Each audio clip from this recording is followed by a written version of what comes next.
All right, just adjusting it. Whoop. Oh. Hi everyone, this is Chris Negline with the Nerdstravaganza here at an interview with the creators of Daimyos Fall. Is that how it's pronounced, right?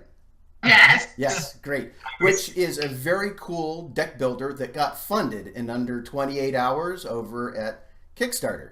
So I'll let them introduce themselves and then we'll get straight to the questions. So I'm talking to... I'm Francesco. And I am Rika. We are the creators, designers, and the Daimyos Fall. We created this game all alone. Yes. It is everything done by us. And doing this interview with us. Oh, you're welcome. You're welcome. So you guys have a gaming background. You've always loved gaming, right? Yes. Well, yeah, we always love to game. We are... I am a dungeon master. I was a dungeon master for my whole life. Well, I am on a hiatus now about that, but by dungeon mastering, I found very interesting to design a situation, a game, especially monsters, statistics, and this. And so I discovered how much I love to create a game and design it. Your favorite games? Why I started playing with Yu-Gi-Oh! And Magic when I was in high school back in the day. So I loved cards, I loved the art on the cards, and I always played a lot. Then later I started to play with board games too. So I started with Arkham Horror, that it was my first game ever.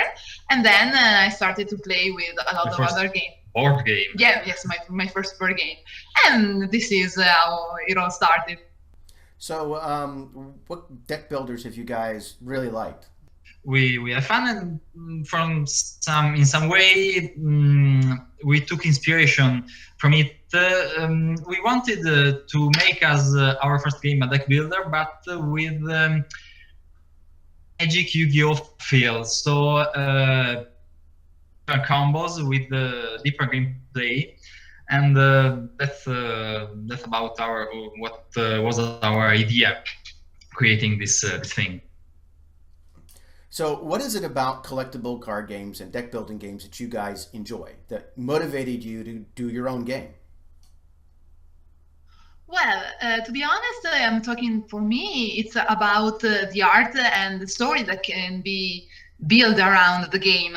When I started to think about a game that I could do, I wanted to have a strong lore behind the whole story. So if you see, there are a lot of cards, and every character in the game has a deep background.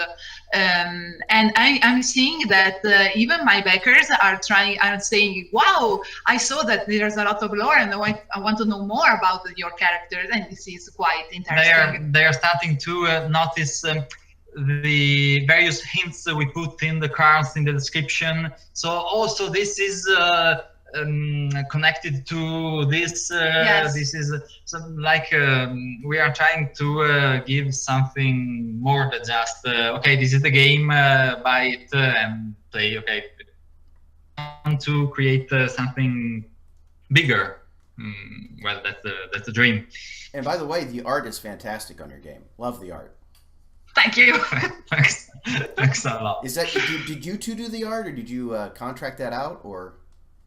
No, we do. Oh. We did the art. Very cool. Thank you. We have to say that a couple of people had asked for the backgrounds of 2 or 3 cards. So we are not just say that the 96% of the art was done by us. The art and the graphics of the layout of the card, almost everything, but 2 or 3 backgrounds was done. So, what is the challenge you found in designing a card game, especially a deck builder? Balance. I came from StarCraft 2. It doesn't matter, but I played many years StarCraft 2, and I was by its attempts of a perfect balance and a symmetrical gameplay balanced. Even a single number, a single value could completely destroy all the balance of the game, and that's something I want to do. And asymmetrical gameplay, a great attention on balancing. We can say the most difficult and the thing that came out very well from the game was the balance. Yeah, I'm very proud of it. But it was hard. 2 years, more than 2 years of playing. Continuous play testings. This game, 1, 2, 3 months, an idea, and we worked on this for 4 years because the balance was our first. And I'm sure that it's a little harder to do when you're playtesting with just these cards that have numbers and names on them, and you don't have that great art and that great look. But to be honest, at first we used some draft drawings that we had, because to be honest, the story of the game comes from a story that I was trying to write time ago. And then I decided to put that aside because I started to work in another, so I had to put that aside. When we decided to make the game and we were trying to look for a theme of the game, we can use that story in order to have a starting point. So I had already something on my hand, and so the cards were some sketches. So it was a print of Super Mario. Little place, definitely for placeholder art there, right? One girl of the game was Super Mario until the very last moment of the. So I guess that'll be the secret. Which card was the Mario card? There you go. What did you guys learn throughout your playtesting that you're going to try to change up next time to streamline the process or improve it? Well, we learned that even a small number can change everything. So we played a lot and we tested a lot, but next time we'll try to test even more. Right now, we are currently thinking about a new game that is completely different from this one. So, and we are starting to play test it, and we also already saw that something is missing. So we are trying to and play every day if we can, of course. And it can be kind of boring sometimes, but you have to do that. But we have to do that, and that it's all about balancing and playtest. Even if you think that the game is nice, you have to playtest one more time because you can see that it's still a problem. A game is nice if the balance isn't perfect. Not a balance can be perfect, especially talking about asymmetric gameplay. Yes. You mean designing a game is work? Yes, it can be. Designing a game is actual work. When you write a TV show or a book, it's the same. It's just the same. You have to make things work. And so, what does your deck builder do that's different than other deck building games? Yes, first of all, our deck builder is an asymmetric deck builder. So it means that every player has a different loot condition and a different way to win the game. About the loot condition, no one knows what exactly may be compared to a deck builder. Well, in this game, when you play, each turn you have to from a specific deck called the treasure deck. To loot a treasure. And that is to loot. So every player has a different loot condition, and so if someone has a loot condition, you can't use the same because your hero does another action. So this is one thing. Another thing is that usually when you play a deck builder, you start to build your own deck, and you usually your cards, and those cards stay in your deck until the end. While in our game, there's something different. When you start to play, since the game is asymmetrical, sometimes you can decide to change your strategy during the game. So at the end of the beginning of the game, you may buy a card that later is useless. So instead of having it in your deck and becoming quite hard to use your deck, To clog your deck. you can take that card and sell. Anytime you can sell back card, we introduced the sell and returning mechanic, which the cards will be continuously purchased and returned to the market. And in this way, players who know deck builders will notice that you have a lot of control on your deck in this game. Also, like Enrico said, the strategy will change every turn. You have not a single condition. You may purchase more, renounce to some of them. You can change your victory condition, basically, during the game, and this is a part of the strategy. Very cool. Very cool. Thank you. There is not a single way to win the game. Players may loot treasure or buy powerful allies that give victory points, play more with the economy. There are trading cards, so there are more than one and two ways to get. And another thing that we can say about our deck builder that is different from the others is that actually you have to interact a lot with the other player. Usually when you play a deck builder, you just play your cards and that's all. While in our game, since I and Francisco are Yu-Gi-Oh players and Magic players, we decided to introduce a couple of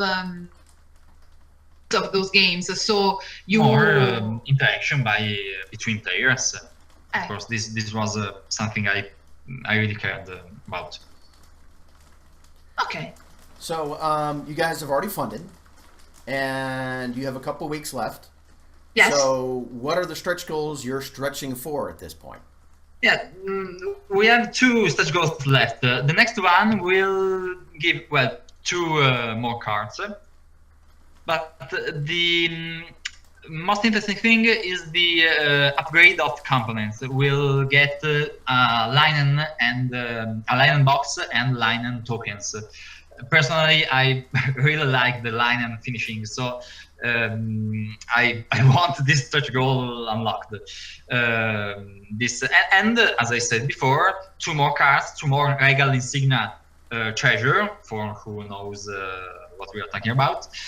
And then the last stretch goal will unlock the solo mode of the game. We planned a solo mode, but we needed more cards called Nemesis cards for make it work. So we are waiting for this stretch goal to unlock the cards needed to offer a new solo mode tested for 2 years. These stretch goals were already tested. Someone may say, well, never put new mechanics as stretch goals because they aren't tested. Well, we just cut them off in the first time because we wanted to be sure to found, and so we reduced the production cost. But now we can reach those goals. So we can assure everyone that they were tested more than once. Well, we're crossing your fingers you get to your stretch goals. I'm hoping to. So you have a really in-depth lore to the game. What kind of inspired that background world that the game's based on? Well, it's something that comes from me, and so I can answer to this question. Back when I was a kid, I loved Japan. To be honest, I don't know really why I love Japan that much, because it's something that grew with me just when I was a kid. So I can't say which was the perfect time when I discovered that, yes, I love Japan. Maybe it was because I saw some books when I was a child with a lot of illustrations about Japan, about ninja, samurai, and so on, and maybe that thing was impressed in my mind. Later, when I started to be a gamer, I'm not just a board gamer, but I'm also a video gamer. So I played a lot with video games, and there was a game that really inspired me. Is called Tenchu. I don't know if you may know something about this game because it looks like From software. From software did one iteration Yes. of the game. And that game, I play with that game a lot. I know all the dialogues to memory, so I can act that game perfectly. And maybe that was the real start. I always loved medieval Japan, so when I started to write, I decided that that theme was the perfect for me. For me, I this theme because I'm in love. Well, I a long time in my life ancient India with the philosophy and folklore. So I tried to put in this game, in this feudal Japan, many things about the religion and the folklore of the India. You see many Indian characters and the connection, the historical connection between the two countries in the so especially because the religion and philosophy that were almost the same. And that's for me. And just as a curiosity thing, because it's a tradition here at the Nerdstravaganza to ask this question, what other geeky passions do you guys have? Well, in my past, I used to cosplay, but not anymore because I'm quite old for that. And yes, I cosplay. I read comic books and manga, and then I draw. But that's not a geeky. About me, I just said this is probably the most geeky thing I can think about. But when my guilty pleasure are Marvel comics. Superheroes are my weak spot since a lot of time. So I think this is my answer.